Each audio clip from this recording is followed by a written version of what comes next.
भाई लोग नमस्कार। कैसे हैं आप लोग। दोस्तों देखिए, नेहा राज नया साल में करने जा रही है धमाल। जी हाँ, आप लोगों को बता दे कि सिंगर नेहा राज एक बहुत ही जबरदस्त कमाल बवाल गाने का वीडियो शूटिंग की है।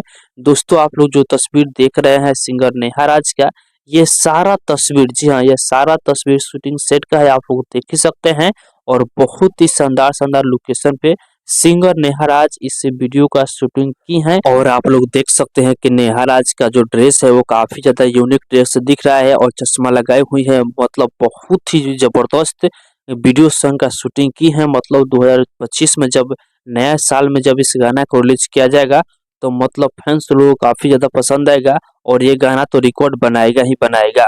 तो दोस्तों आप लोग इंतजार कीजिए, नए साल में नेहा राज का ये वीडियो आप लोगों के बीच में देखने को मिलेगा। बहुत ही शानदार मतलब वीडियो का शूटिंग किया गया है। जब भी आप लोगों के बीच में इस गाना को रिलीज किया जाएगा तो आप सभी को काफी ज्यादा ये गाना पसंद भी आएगा।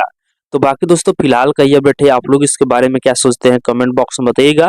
और इसी के साथ हम इस वीडियो को समाप्त करते हैं। अभी तक इस वीडियो को लाइक नहीं किए हैं तो लाइक कर दीजिए और इस चैनल को सब्सक्राइब नहीं किए हैं तो सब्सक्राइब ही कर लीजिएगा, क्योंकि इस चैनल पर भोजपुरी इंडस्ट्री का हर एक अपडेट सबसे पहले आप सभी को मिलेगा।